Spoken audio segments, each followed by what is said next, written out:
Tercera sesión de las reuniones que estamos haciendo en Golazo del Tete aquí.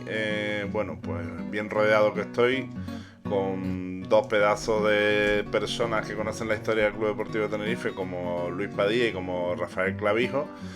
Hemos hecho dos capítulos donde hemos hablado de la primera etapa y fundación del Club Deportivo Tenerife y hemos llegado pues hasta bueno, pues la profesionalización del fútbol de la isla.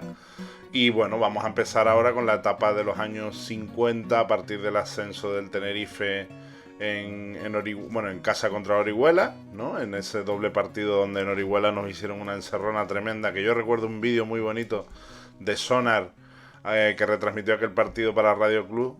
Sonar o Sonar, no sé cómo se... Somar, Somar. Somar. De Somar, diciendo que le cogieron el micrófono y se lo lanzaron para el carajo, que tuvo que retransmitir desde una azotea porque no les dejaban trabajar. Aquellos tiempos que en el periodismo de la época me imagino que no sería nada fácil cubrir al Tenerife, ¿no? No, lo hizo además el alcalde de Orihuela, o sea que la autoridad era, y Pablo Llanos, yo creo que sí es verdad que no jugó ese partido, pero sí estuvo como formó parte de la expedición que fue Orihuela, dicen eso, después tuvieron que ir escoltados prácticamente hasta Murcia y después ya de Murcia ya sí les dejaron libertad, pero escoltados por la Guardia Civil en un tiempo donde, vamos, la Guardia Civil era autoridad, tan autoridad que convenía no enfrentarte en 1953, convenía no enfrentarte a la Guardia Civil, pero así todos tuvieron que salir escoltados de Orihuela hasta Murcia. Hay una foto Y, muy y, bonita en el aeropuerto, justo antes de ir a Orihuela, que están todos ahí conjurados, ¿no? Con los maletones aquellos que llevaban y me imagino aquellos aviones cómo volarían. ¿Tú, tú querías decir algo, no, Rafael? No, yo he escuchado que también sobre lo que ocurrió en el partido de Orihuela se exageró un poquito la nota para propiciar un ambiente más favorable en la vuelta y parece que así ocurrió. En el viaje a Orihuela creo que hubo que salir 3 días antes para poder llegar a tiempo. les comentaba a Rafael que de hecho la expedición llega de Orihuela, llega de martes a miércoles a los rodeos, o sea que Sí, jugando un sí, domingo por la tarde, lo normal era llegar el martes por la noche a los rodeos. sí.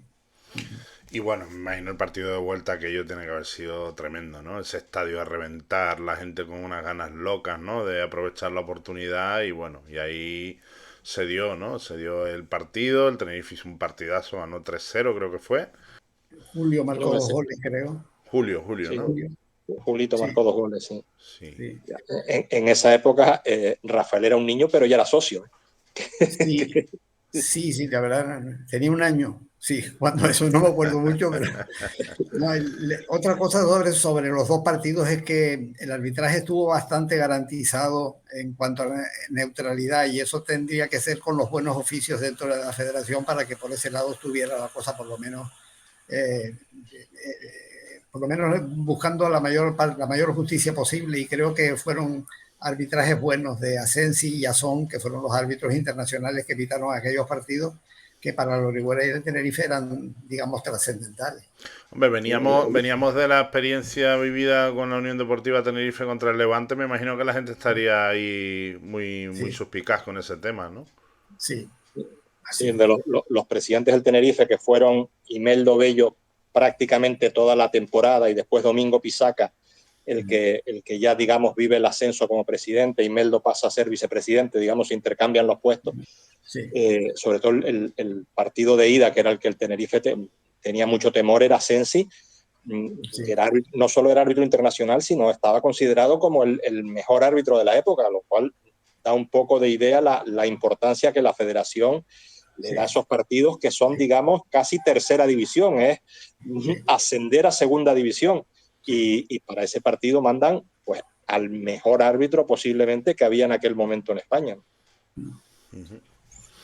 Y bueno, una vuelta a la categoría profesional en la que la isla, pues me imagino que se vuelca y que sirve, entre otras cosas, que estamos en semana de derby, para iniciar lo que serían la historia de los derbis, ¿no? Bueno, no sé si ya hubo alguno con la Unión Deportiva Las Palmas anteriormente. Sí, Sí, sí, hubo dos, los del año 49-50, los de esa liguilla, Tenerife, Las Palmas, Ceuta, Melilla, Toledo, Imperial de Murcia, me parece que eran los 6 equipos, y bueno, sube Las Palmas, el Tenerife no, el debut es aquí, gana Las Palmas 1-2 aquí, gana Las Palmas 1-0 en el Insular, entonces todavía era el Estadio Las Palmas, pero vamos, el Estadio Insular, el de Ciudad Jardín, el que ha estado allí durante medio siglo, y después se da la casualidad de que Las Palmas sube a segunda, sube a primera, pero en primera solo está una temporada, y en la 52-53, cuando sube el Tenerife, hacen que en la primera temporada del Tenerife en categorías nacionales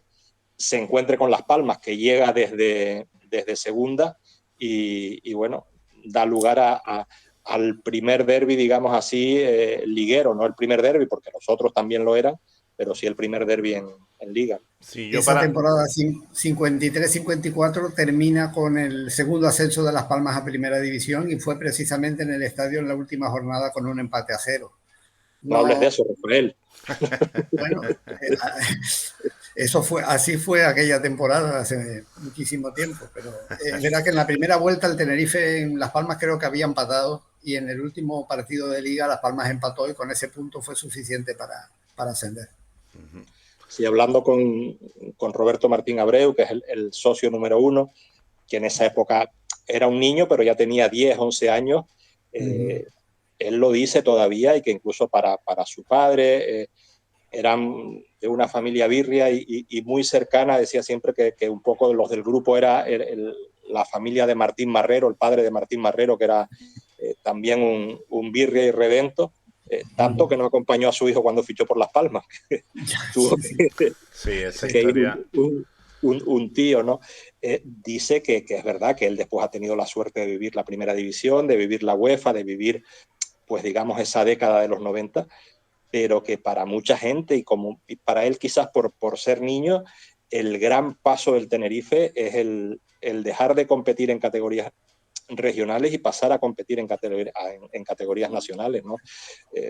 Puede ser un ascenso que ahora se vea como un ascenso a segunda, como poca cosa, pero en su momento fue la gran diferencia entre el Tenerife y el resto de los equipos de la isla. Sí. Sí, sí. Vale, yo tenía aquí para introducir una entrevista que le hacen en el año 53 al presidente del Tenerife, ¿vale? A Domingo Pisaca.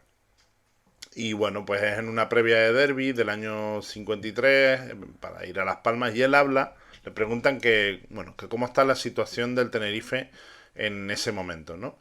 Y dice que bueno, que tanto en lo deportivo como en lo económico, que ya se verá. Es un poco lo que viene a decir, ¿no? Dice que es optimista, que cree que al final saldrá bien, pero un poco habla un poco de eso, ¿no? De un club recién ascendido, que bueno, estaba intentando eso, estabilizarse, y bueno, en lo económico y en lo deportivo, ¿no? Que como acabáis de decir, había cambiado de presidente hace poquito, y bueno, era un poco con pies de plomo, ¿no? Yo creo que toda la década de los 50 fue muy inestable, porque se juntaba la ilusión por competir en categoría nacional, que era un derecho que se había adquirido y que suponía mucho para el club, y luego después también los problemas económicos, los desplazamientos. Era también una categoría exigente y tampoco te daba exclusivamente con los jugadores de la casa, tendrías que recurrir a jugadores peninsulares, como así ocurrió en la década de los 50. Y el Tenerife se defendió muy dignamente, sobre todo haciendo valer la fortaleza del estadio y sobre todo la capacidad, los jugadores importantes de la época que eran ofensivos, que eran como Julio, Tomás, Antonio, eran jugadores que marcaban muchísimos goles y que mantenían al Tenerife con la ilusión de competir, sobre todo en el estadio, que era donde había que sacar el 80% de los puntos. Pongamos un poco a la gente en situación. Estamos hablando de un equipo sin ayudas públicas, sin derechos de televisión, evidentemente sin marketing, sin venta de camisetas o cosas de esas, cuyos únicos ingresos eran abonados y taquillas y abonados y taquillas. No había más ingresos, y los viajes eran especialmente caros. O sea, no había ese 75% a los residentes canarios. Los billetes de avión eran carísimos. yo todavía me acuerdo de joven, de estudiante, yo no venía en Semana Santa muchas veces, o sea, y venías en Navidad y en verano, o sea, los billetes de avión en su momento, y a mí me tocó todavía el 33% de subvención, eran muy caros, y en los años 50 eran un disparate, el dinero se te iba prácticamente en los desplazamientos, de ahí los billetes eran tan caros que te salía más barato estar una semana o 2 semanas en la península y hacer el calendario del Tenerife. Era un calendario un poco diferente, de que jugaba 2 partidos en casa y después pues estaba 10, 11 días fuera, en lo que le tocaba, pues se iba desde un jueves, jugaba un domingo, jugaba el siguiente domingo y volvía el lunes, martes, pero le salía más económico, digamos, el estar 10 días fuera en un hotel, el Hotel Mora de Madrid habitualmente, Sí. que era como el cuartel general, pero es que los precios de los billetes de avión eran disparatados. Sí, también manteniendo la actividad en la península con unas estancias tan largas de 10, 15 días, había que tener una infraestructura para poder entrenar. El Tenerife estaba lógicamente de prestado, se veía obligado a jugar algún partido amistoso entre semana para mantener la actividad, y que luego pues la vida no era como ahora, que aquello tendría que ser un aburrimiento muy grande que propiciaba de alguna manera la distracción de los jugadores. Claro.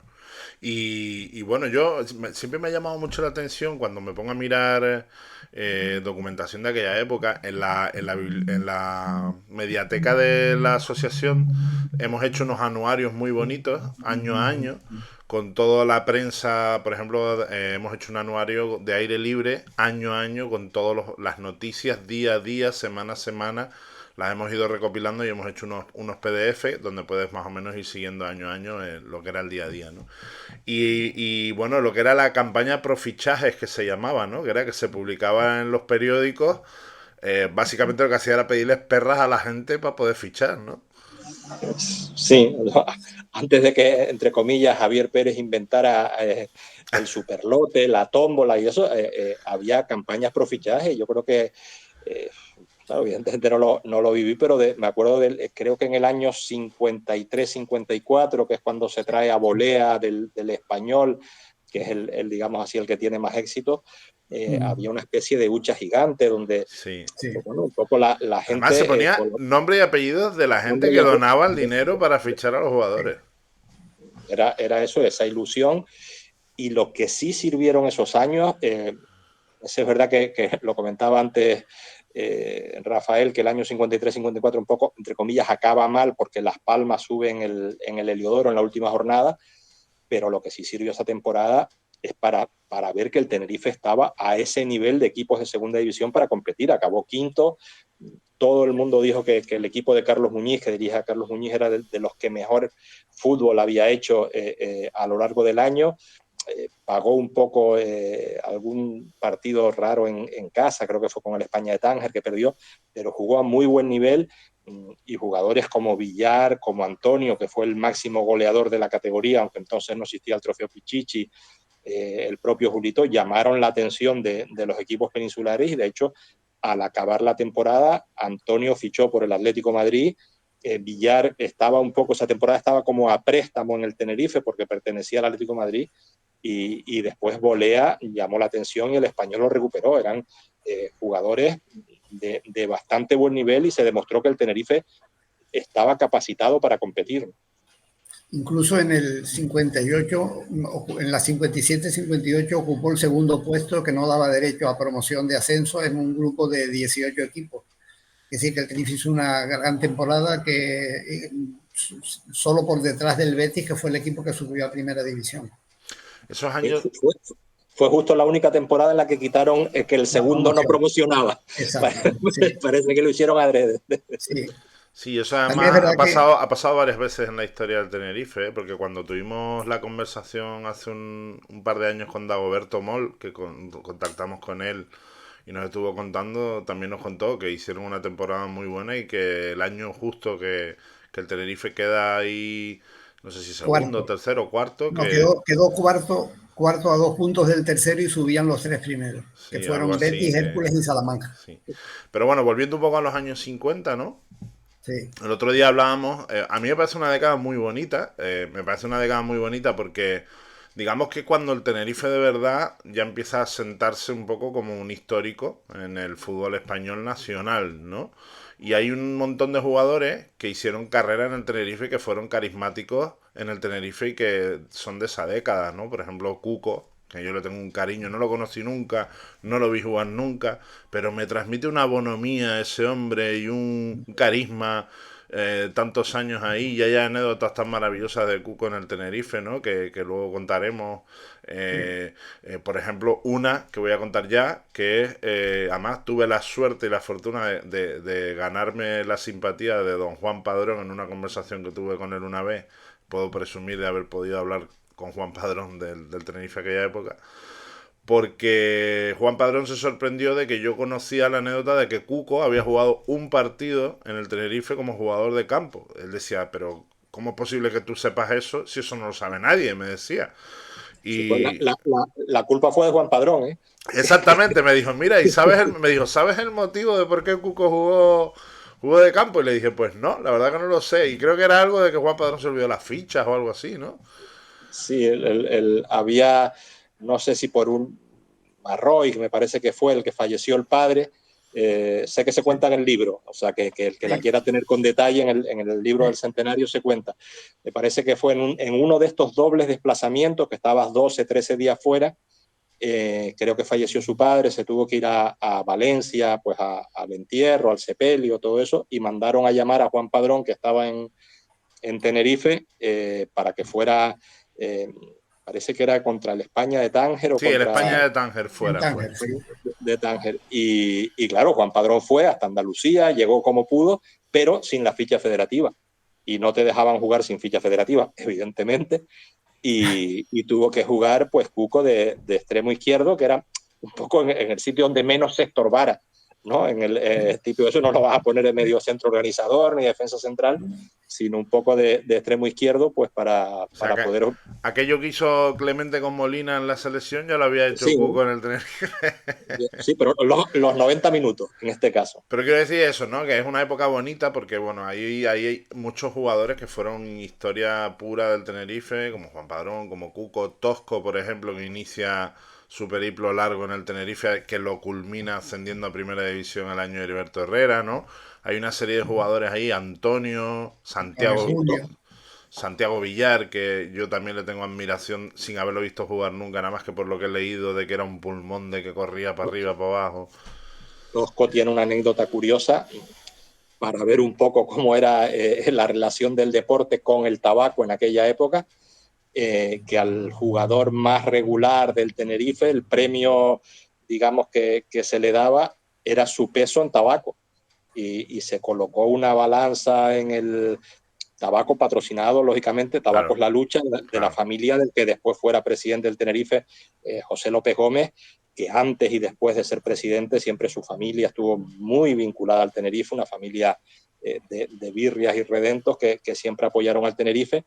Y pues bueno, el premio era ese, el peso de Tosco, que lo ponen en la grada de herradura con una báscula y empiezan a echar cartones de tabaco, hasta que llegan al peso de Tosco, cartones de tabaco que no se queda Tosco, sino después lo reparten. Nos lo contó, dice, yo no fumaba, me decía. Y si fumas tampoco te da para gastártelo. Dice, yo me puse a repartir allí como un loco en aquella grada, que la gente dice que le quería mucho, que en aquella época dice que él era el que tiraba las faltas en el Tenerife y que Sí. la grada de herradura se ponía siempre que había una falta, tosco, tosco, ¿no? Y después del Tenerife pasó al Málaga y al Granada, ya veterano y con un gran rendimiento. Yo recuerdo Sí, que tenía familia en Málaga y mandaban un paquete para acá con productos de Andalucía y irlo a buscar a casa de Tojo, que era en la calle San Martín. Todavía vive, creo, sí, sí, sí. por la zona de Icó. Él montó un Y colegio. No, él está en Málaga, él vive en Málaga, ¿eh? vive en Málaga, sí, Sí, sí. él montó un colegio en Málaga, se ha dedicado Sí. a la enseñanza toda la vida.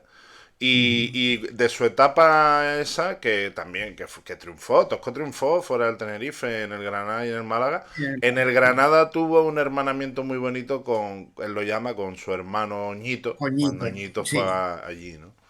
Jugaron los Sí, dos en el estadio con el Granada, recuerdo. con, con Tosco, además, él provenía del norte Sí, Sí. nos lo y, contó también. y es de los jugadores, igual que Chicho, que era un defensa derecho que venía del Price, es un poco dos de los jugadores que después se consolidan en el Tenerife en los años 50 y un poco ayudan a unir a esos equipos, digamos, más próximos a la Unión Deportiva Tenerife y bueno, y el Club Deportivo Tenerife, que era un poco el equipo de Santa Cruz, pues bueno, tenía a Tosco, que era del norte, que en su momento pues jugó contra el Tenerife para lograr esa plaza que al final fue del Tenerife, mientras que Chicho venía eso del Price, que era pues, junto con el Real Unión, junto con el Hespérides y el Norte, los equipos rivales a nivel insular del Club Deportivo Tenerife, y un poco ayudaron a que con el paso del tiempo que costó el Tenerife fuera el equipo de todos y un poco nos olvidáramos de esa idea de Unión Deportiva Tenerife, que al final no fructificó y dio lugar a que el Tenerife fuera el equipo de todos. Sí, en ese Tenerife de los 50, siguiendo la estela de Carlos Muñiz, que fue el autor del ascenso y que luego se marchó, pero luego lo volvieron a llamar para ocupar el puesto de entrenador. Tenerife tuvo una sucesión de entrenadores peninsulares que tenían, me imagino, que un gran nivel en aquella época, porque aquí, si ahora no se confía, me imagino que en aquella época tampoco se confiaría en técnicos de la tierra, que seguro que los había y bueno. Entonces está en el caso de Planas, de Espada, Urbieta, que fue el que precedió a Heriberto Herrera. Y que nos dejó tirados, que eso nos lo contó Tosco, muy gracioso, porque dice que después de un partido que perdieron en la península, este hombre dijo, yo me voy a ver a mi familia al País Vasco, y no volvió, sí. Se quedó allí. Aquí yo creo que le dijeron que no volviera y entonces fue cuando el Tenerife recurrió en la última temporada antes del ascenso a primera a los servicios de Heriberto Herrera para el último tramo de partidos y salvar la categoría. Una figura, otro que no cité fue Diego Lozano, que había sido internacional en el Atlético de Madrid, que aquí vino al Tenerife por ahí por mediados de los 50 como jugador-entrenador y luego posteriormente vino como entrenador del Mérida cuando el Tenerife militaba en tercera división y era una personalidad fue como jugador a nivel internacional. Era lo que se llamaba defensa izquierdo y, sí. y el Tenerife lo aprovechó un 2-1 y por el mismo precio te cubría la banda izquierda de la defensa y te hacía de entrenador. Y le fue bastante bien al Tenerife con ese experimento. Sí, sí, lo que decías tú antes, Chu, el Tenerife, de hecho, no tiene un entrenador canario, o sea, un entrenador tinerfeño, porque sí es verdad que tiene a Carmelo Campos, Paco Campos. No, Paco Campos, sí, el hermano de Carmelo, Paco Campos, sí, que fue internacional con el Atlético de Madrid, sí lo tiene en los años 60. Pero el primer entrenador tinerfeño que tiene el Tenerife para empezar una temporada como entrenador oficial, porque es verdad que Olimpio Romero la empieza también como interino y se queda, es Martín Marrero en el año 86. Hay que ver, ¿eh? O sea, que habías tenido entrenadores tinerfeños porque en el año 69-70 tuviste a Fernando Cova, pero el que inició la temporada fue Carlos Galvi. Sí. Tuviste a Santiago Villar en muchas etapas, pero nunca era para iniciar la temporada. Tuviste a Olimpio Romero. Ñito, que también sustituyó un par de partidos a Mariano Moreno. Pero de decirle, mira, este es un proyecto, confiamos en ti desde la jornada 1, es Martín Marrero en el año 86. O sea, yo creo que Olimpio, cuando sustituyó a Sanchís en la 78-79, la 79-80 la empieza Olimpio y la completa. Sí, la completa Olimpio, pero siempre fue provisional, siempre fue como... Sí. Estuvo 80 partidos. Que era un entrenador. Lo que pasa es que al final aguantó toda la temporada, que fue el año que se revalorizaron Román y Julio y fueron traspasados al Atlético de Madrid. No, pero me parece muy bien que hablemos de los entrenadores, ¿no? De la época, porque, por ejemplo, Tosco nos habló, hicimos un repaso por todos los entrenadores, nos habló muy bien de Juan Espada. De Juan Espada, no, de Juan Espada era Espada, se llamaba José Espada. Nos habló muy bien de José Espada. De Carlos Muñiz, tiene que haber sido un entrenador súper importante en el Tenerife de la época, porque aquí en la entrevista de Domingo Pisaca habla maravillas de él. Dice que... El nieto de Carlos Muñiz, por una vez que estábamos haciendo un reportaje y que no nos salía, vive en Tenerife. El nieto de Carlos Muñiz vive en Tenerife, logramos contactar con él. Porque no nos salía fecha de fallecimiento en muchos datos que mirábamos y claro, iba como por 116 años. Digo, no puede tener 116 años, tiene que haber fallecido, y efectivamente había fallecido, pero el nieto vive en Tenerife y eran sobre todo exjugadores de muchísima fama. Planas me parece que entrenó, no solo jugó en el Barcelona, sino que entrenó también al Barcelona en la posguerra. Sí. José Espada también tuvo vínculos con el Barcelona, Carlos Muñiz con el Córdoba, Lozano había sido internacional con el Atlético de Aviación, el Atlético de Madrid, era un jugador de primer nivel. Heriberto Herrera había sido internacional por Paraguay, internacional por España, y un jugador de primer nivel también en el Atlético de Madrid. Quiero decir que los presidentes de la época tenían claro que había que apostar por entrenadores profesionales. Sí. Porque yo creo que había sido el gran déficit del Tenerife desde el año, digamos, 22 hasta el año 52, que ficha Carlos Muñiz. El puesto de entrenador en el Tenerife y en muchos equipos era un puesto como secundario. Ahora no se entiende, pero es que hasta el doctor Capote fue entrenador del Tenerife varias temporadas, y si no, pues era Cárdenes, que llegaba de retirarse, si no era pues algún jugador que hubiera, John Bett, que hubiera jugado en la península. O sea, digamos que se fichaba como entrenador el propio Arencibia, que había sido una leyenda en el Atlético de Madrid, internacional absoluto también. O sea, se fichaba como entrenador a alguien que tuviera conocimiento de fútbol por haber sido profesional, porque el fútbol en Tenerife era amateur y el fútbol en la península era profesional. Entonces se traía a un exjugador que hubiera jugado, un exjugador canario que conociera la isla y hubiera jugado, pero las alineaciones las hacía la directiva o las hacía todavía un poco. Había una comisión directiva, pero con bastante más poder que ahora, ¿no? Digamos que tenían peso sobre el 11 titular. Y luego, yo me pregunto dime, de quién sería la idea de la llegada de Heriberto Herrera, porque Heriberto en aquel momento... Te cuento la anécdota porque la conozco. Tenía 33 años, era muy joven y tenía muy poca experiencia en el banquillo. Te lo cuento, porque aquí en nuestra asociación hicimos un documental que está en YouTube sobre el ascenso de la temporada que fuimos a primera, y la culpa de la llegada de Heriberto Herrera fue: el Tenerife tuvo un jugador uruguayo jugando en el Tenerife un año entero que no pudo jugar, que lo tuvo entrenando con el equipo, que después fichó por la Lazio en Italia. No me acuerdo el nombre ahora. Pero bueno, el documental lo contamos, está documentado.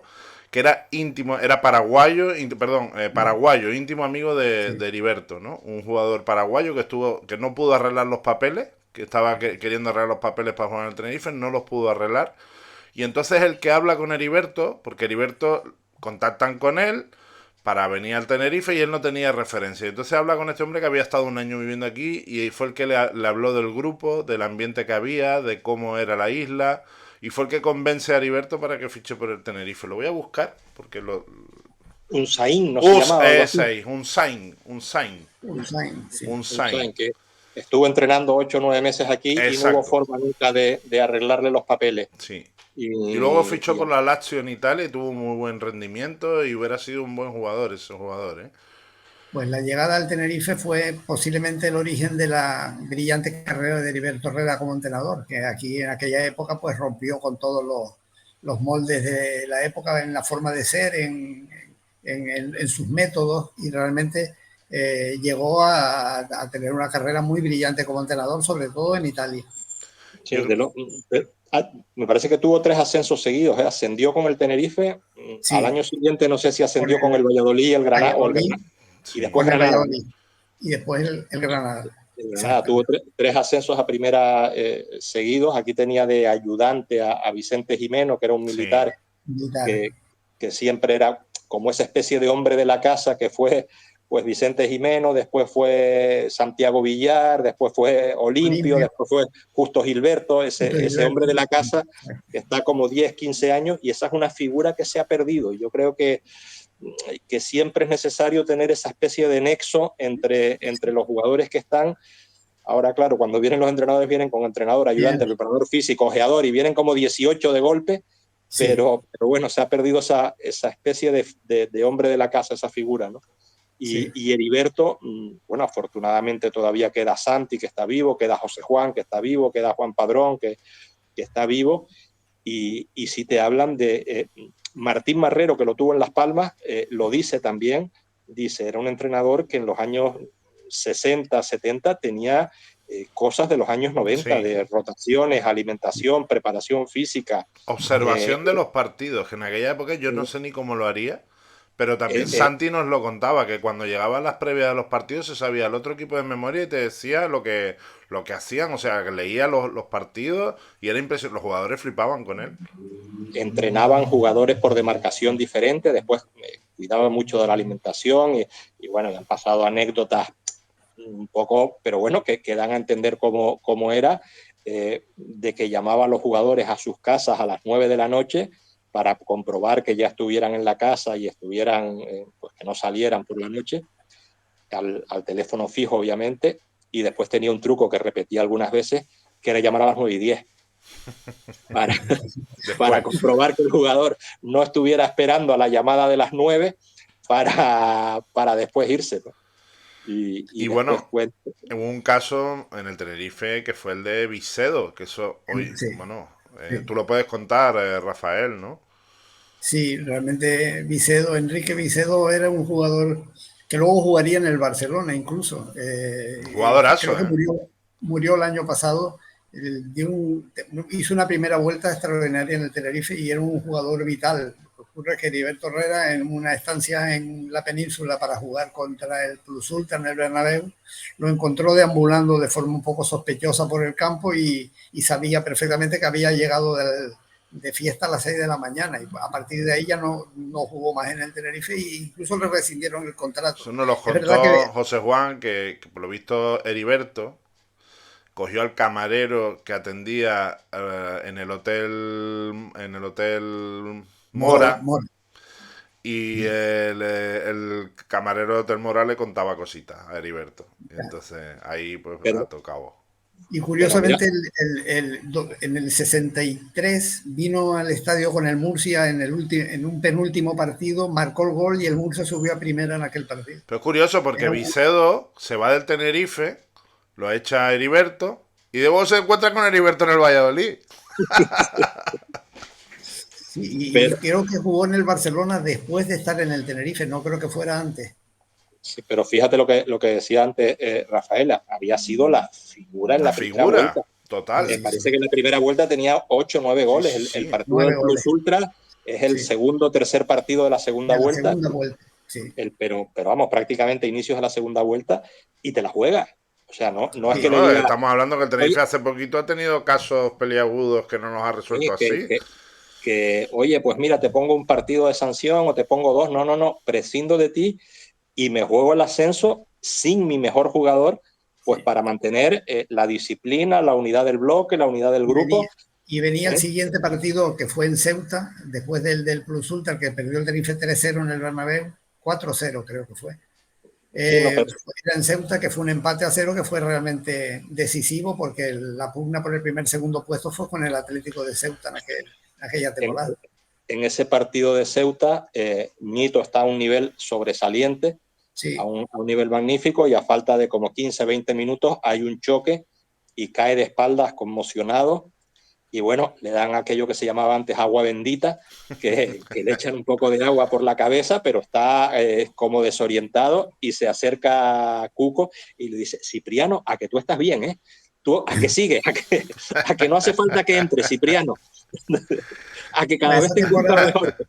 esa temporada creo que un jugador fundamental era Carlos Correa, que yo creo que vino aquí por culpa de Heriberto Herrera, que lo había traído, que lo conocía de Uruguay, y fue un jugador que ya era veterano, pero que tenía una personalidad y un mando extraordinario, que solamente se perdió un partido, yo creo que fue por sanción, y ese día que fue en el estadio contra el Jaén lo sustituyó Pepe Arias, que era un jugador de La Palma que estaba prácticamente de banquillo nada más. Luego justo se fue del Tenerife y en el Málaga hizo 13 o 14 temporadas donde fue un jugador vital y una institución, pero en el Y Tenerife otro construyó el jugador ascenso con un partido. que las crónicas hablan que era por arriba inexpugnable era Borredá, en medio del campo, Sí, que venía a cubrir atrás, que hay una anécdota muy graciosa de Borredá, porque Borredá años antes tuvo un accidente de avión en Tenerife, viniendo con En el el Málaga, 56. que no se Sí, mataron de milagro. Y todavía este hombre, después de tener un accidente de avión en Tenerife, tiene los santos bemoles de fichar en el Tenerife, que es el equipo que más aviones cogía de toda España. sí, Pues, así fue.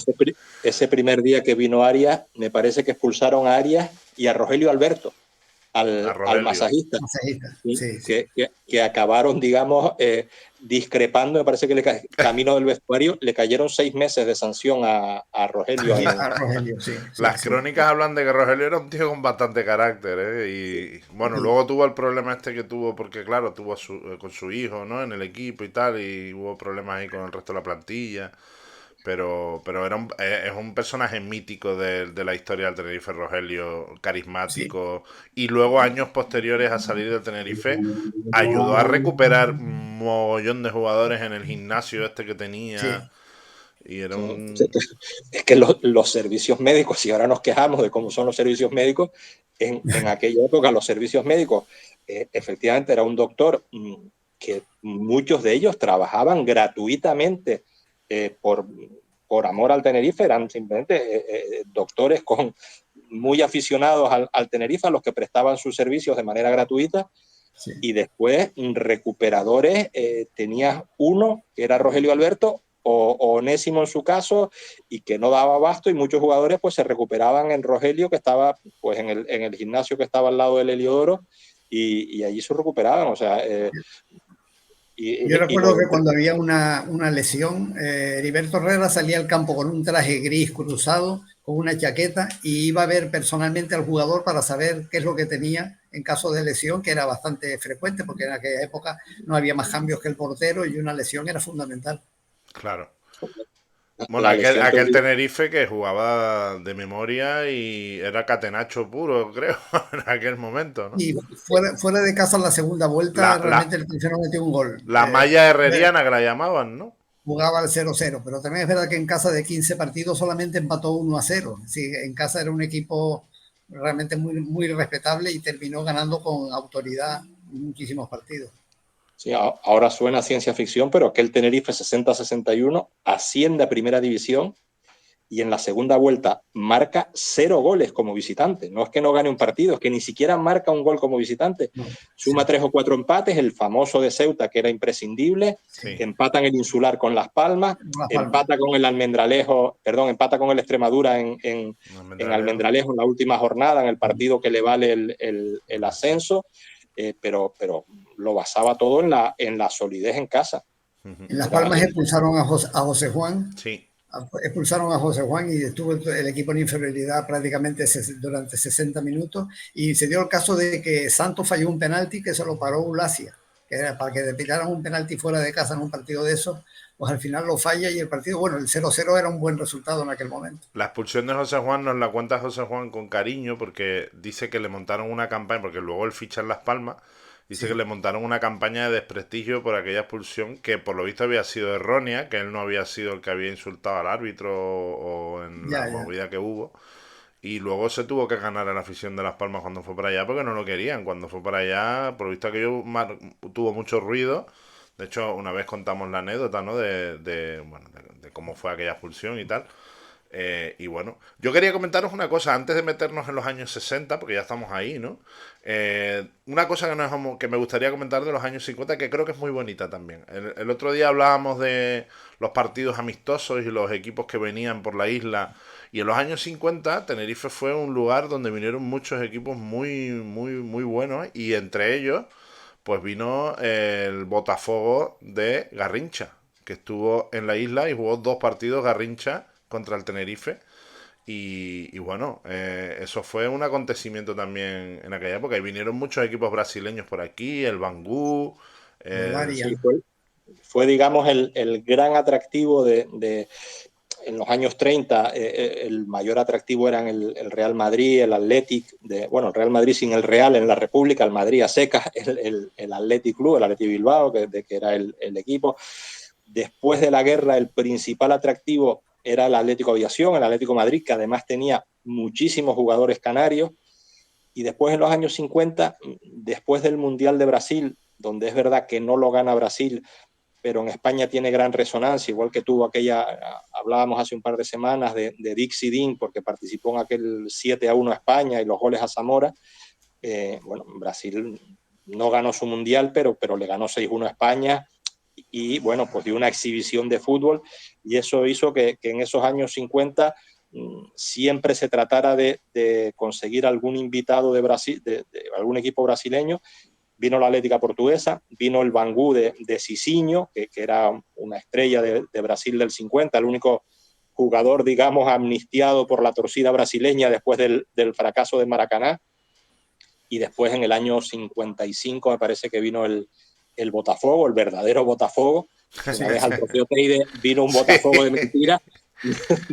No, este era el verdadero Botafogo de Nilton Santos y Garrincha, que me parece que ganó 1-4 el primer partido, además marcó como 4 goles en 8 minutos, algo así, después Villar a última hora marcó el 1-4, y lógicamente siempre le pasó al Bangu de Cicinho y le pasó al Botafogo de Nilton Santos y Garrincha.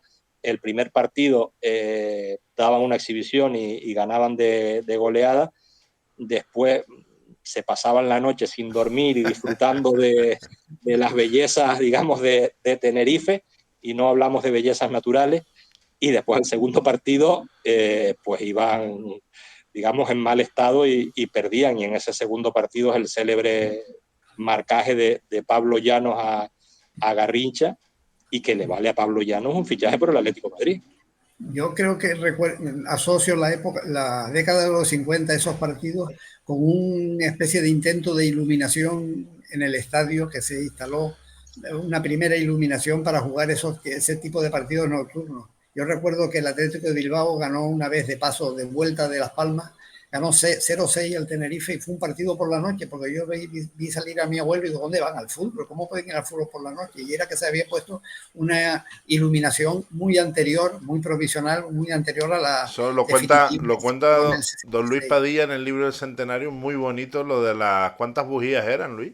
No, pero eso Ajá. fue en el año 36, o Ah, sea, vale, vale. Sí, dos o tres semanas antes de la guerra, sí, se hace un amago yo creo que era un Tenerife Real Unión, además había premio para el primer gol nocturno, por así decirlo, y lo marca Gabriel Jorge, que fue una estrella del fútbol español, después en el Real Club Deportivo Español, después de la guerra, juega 10 temporadas y es internacional. Después, en el año 55-56, hay un intento contra el Athletic Club, el Bilbao, que se llamaba en aquella época, que ni siquiera se llamaba Atlético de Bilbao, que creo que gana 0-6, que es el partido que estaba recordando antes Rafael. Pero sí, fíjate que después la verdadera inauguración por primera vez es en el año 66-67, un amistoso 66. contra Las Palmas. Sí, O sea, estamos hablando de prácticamente antes de ayer. O sea, que sí, desde el año 25 que se inaugura el estadio hasta el sí, año 67 son 42 años sin fútbol nocturno, y después en los años 80 yo creo que solo se jugaba por la noche. Hubo como 2 sí, temporadas ahí en segunda B por la noche y con una bombilla de 40 vatios, porque sí, si ves los periódicos y las fotos, no se ve ni el balón prácticamente, nunca. sí, así es. O sea que imagínate lo deficiente que sería la iluminación de ese amistoso con el Athletic Bilbao Sí. para que ni siquiera pudiera admitirse como ni siquiera como provisional, se tuvo que A mí sustituir totalmente. la del 66 me parecía muy, muy poderosa la iluminación y eran simplemente 4 torres de focos de luz amarilla, que a mí me parecía que era una barbaridad y realmente para la época estaba bien. Las Palmas había instalado la iluminación cuando subió a primera en el 64 y se acostumbró a jugar sábados o domingos por la tarde-noche, y Pepe López, que estaba en el Tenerife, pues 2 años después se le ocurrió lo mismo, que era una buena solución, sobre todo a efectos de acostumbrar a la gente, y de hecho en aquella época no era mala idea. A mí me parece muy bonito cuando hicimos el documental sobre el Tenerife de Heriberto Herrera y toda la parte institucional que antes lo nombraba Luis, ¿no? Esa estrategia que se hizo para unir a la isla, ¿no? En torno al club y recuperar un poco que el Tenerife fuera el representativo, ¿no? Que es cuando se pone la banda en el pecho, en el Sí, equipaje, ¿no? Y hay una cosa muy bonita que se hace, que es que se le encarga a los guaracheros que diseñen una pieza musical, y es cuando Tenerife estrena el himno, ¿no? En un partido contra el Murcia en casa, que lo Sí, estrena sí. en el mismo partido que debuta José Juan con el Tenerife. Que eso se lo dije yo a José Juan. Digo, yo no sé si tú sabes que el día que tú debutaste con el Tenerife fue el día que se estrenó el himno y no se acordaba de eso. Y además Sí, de esa época, hombre, Rafael a lo mejor era niño, pero sí se acuerda, tanto el día que debutó Santos con el Tenerife, el día que debutó José Juan con el Contra Tenerife, el Córdoba fue Santos.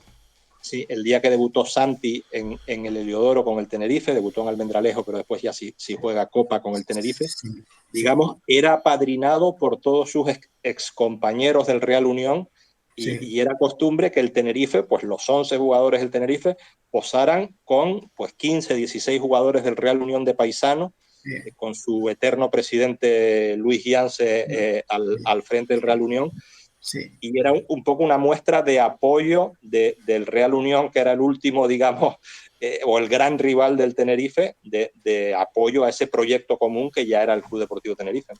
Sí, y con origen de la reunión están Colo, Santos, José Juan, Santi, sí, son bastante, Álvaro Hernández Castro también, es decir, eran muchos jugadores Alvarito, que sí. venían de la cantera de la reunión y que El fueron, Tenerife, el Tenerife 60-61, el que sube a primera división, el de pues Ñito Colo Correa, Álvaro viene del Unión, Santos viene del Unión, José Juan viene del Unión, sí, Santi que juega Bueno, poco pero viene del Santi Unión. juega O un sea, partido nada más, creo. Me parece sí, que es sí, el sí, del ascenso.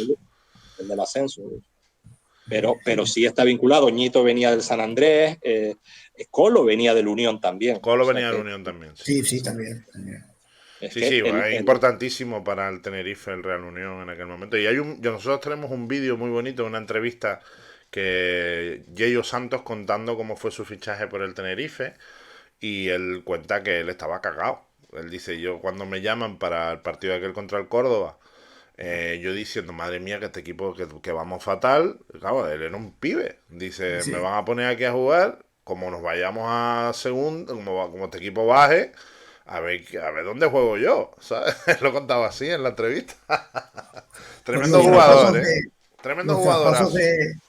de Colo, que fue el primero, después fue Ñito, luego fueron Martín, José Juan, prácticamente sirvieron para que el Tenerife siguiera con vida en el aspecto económico, porque era obligado prácticamente a depender de estos jugadores, al mejor o peor precio, pero realmente fue fundamental. Luego después le siguieron Justo Gilberto, Barrios, Felipe, y eran las costumbres de la época, Pero claro. fíjate que si el Tenerife, por lo que sea, tuviera otros ingresos o hubiese aguantado, el equipazo que tendríamos, porque Colo llegó a ser internacional, si no me equivoco, con España Sí, estuvo convocado en 3 partidos, pero digamos no llegó a a debutar. debutar. Estuvo en el banquillo en 3 partidos, lo mismo que Justo Gilberto. Una Y, lástima. y, y, Por, el, y Alvarito, el hijo de Alvarito nos contaba que el padre decía, coño, que Colo cuando empezó, dice que se echaba a correr y se dejaba el balón atrás, que Colo aprendió a jugar, mejoró técnicamente, se puso fuerte como un caballo y que se convirtió en un pedazo de lateral, ¿no? sí,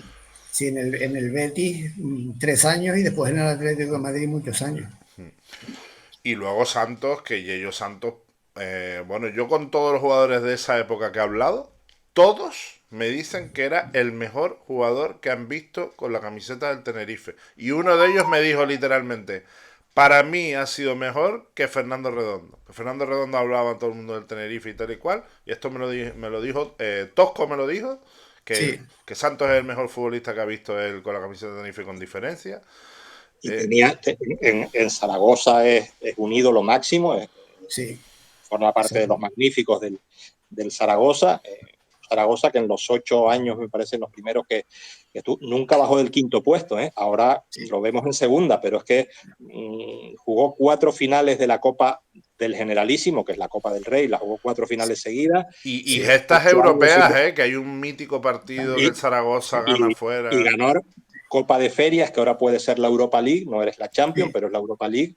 sí, Fue un jugadorazo. Y bueno, el Tenerife de tercera división, cuando el Tenerife estaba en tercera división, años 68, 69, pues Barrios e Iñito estaban en el Granada, Martín, Gilberto, José Juan y el otro Gilberto, Gilberto primero, estaban en Las Palmas, que era subcampeón de liga o tercer clasificado de liga. Casi nada los que se Santos estaba, fueron a Las Palmas. Que sí, tremendo. Santos estaba en el Zaragoza, es lo que decía antes Rafael, si el Tenerife se hubiera podido quedar con todos esos jugadores, hubiera formado un equipazo. La época estaba marcada porque el Tenerife, vendiéndole jugadores a Las Palmas, estaba haciendo grande al rival vecino, y eso era lo que no se digería bien. Lo que pasa es que en la noria del fútbol, pues en aquel momento la diferencia entre Las Palmas arriba y el Tenerife en la tercera era abismal, y luego posteriormente, 20 años después, ocurrió lo contrario, que el Tenerife estaba en primera y Las Palmas estaba en segunda vez. Pero bueno, son las vueltas que da esto, que no se sabe a dónde nos llevan. Fíjate si se digería mal que cuando por obligación el Tenerife tuvo que vender a Justo Gilberto a Las Palmas, le apedrearon la casa al presidente, que era Pepe López, le montaron una junta general y al final tuvo que dimitir. Y le regalaron, creo que fue a Martín Marrero, o uno de los dos fue como... José Juan y Martín fueron juntos. Es verdad que Martín fue un poco como estos añadidos que se ponen en el fichaje. A mí la palabra paquete no me gusta, no. Pero bueno, pero al final los dos, los tres, los cuatro, tanto Justo como Gilberto Rodríguez, como Martín, como José Juan, le dieron un rendimiento tremendo jugadorazo. Martín jugó en la selección española, fue un mundial. No fue al mundial porque nos eliminó Bélgica. No fue en el 50 y pico. Yo tenía la noción que había... Sí. No, Martín forma parte de un partido mítico en este imaginario popular que es la batalla de Lieja. Que bueno, le pegaron, los que más le pegaron a España fueron los jugadores belgas y la policía belga. Sí, exactamente. Sí, bueno, pues fíjate, pues eso, estamos bueno, ya con el Tenerife en primera y bueno, si queréis, no sé, porque como ya el tiempo se nos echa encima, nos quedan 8 minutos para cerrar. Pues ya empezaríamos el siguiente bloque con ese año en primera con Brossing, ¿no? Y con todo lo que pasó. Sí. Todo lo que podía pasar mal, pasó mal.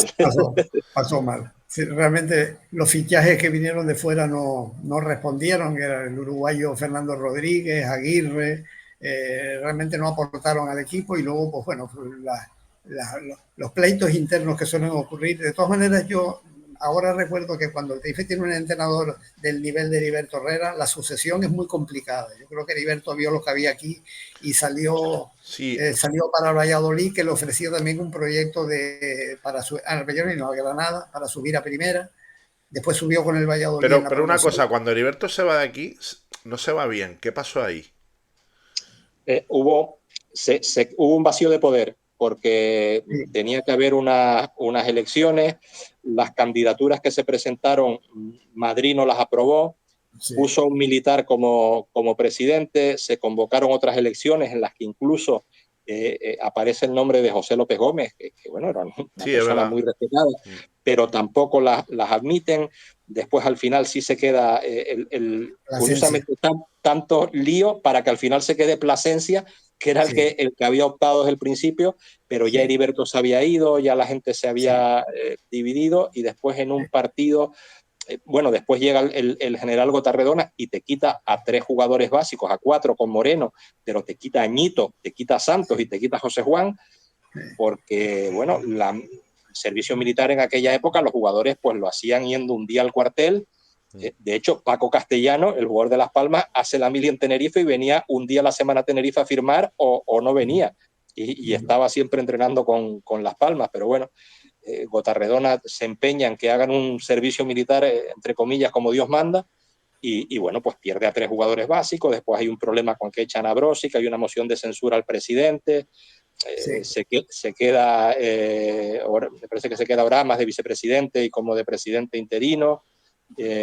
No, se queda Raimundo Rieu como presidente. Raimundo Rieu como vicepresidente interino. Que Brossig era un pedazo de entrenador. Brossig había sido entrenador del Barcelona y ficha por el Tenerife. Como si el Tenerife hoy fichara a Valverde, ¿no? O a...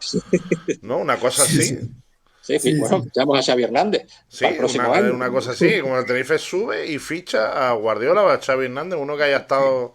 No, Brossig tenía un prestigio. Tenía 50 años, pero tenía un prestigio y creo que era más entrenador de lo que el Tenerife necesitaba en aquel momento. Creo que hay una frase que dice, yo he venido aquí a entrenar futbolistas, no a lidiar fieras. Pero Y creo que entonces también que comienza hubo mucho de que la isla estaba acostumbrada al fútbol que hacía Heriberto y con Brosi se intentó otra cosa, ¿no? O algo de eso hubo. posiblemente. Sí, pero bueno, Yo sé que la sucesión de entrenadores del nivel de Heriberto Herrera, como fue posteriormente Rafa Benítez, en el Tenerife siempre ha sido muy complicado y eso siempre se ha pagado de forma bastante cara. De sí. todas maneras, la temporada no empezó mal. Luego vino los problemas. Hubo dos partidos clave aquí en casa con dos equipos flojos que eran el Elche y el Oviedo, que se perdieron consecutivamente y la cosa fue a peor. De Bueno, todas maneras, llegó Enrique Rabasa, que había sido segundo sí. de Lenio Herrera en el Barcelona, y el equipo se entonó en la segunda parte de la temporada con el fichaje de Larraín y tuvo opciones casi hasta el final. Pero estaba claro que aquel era otro fútbol y la permanencia era pues una quimera.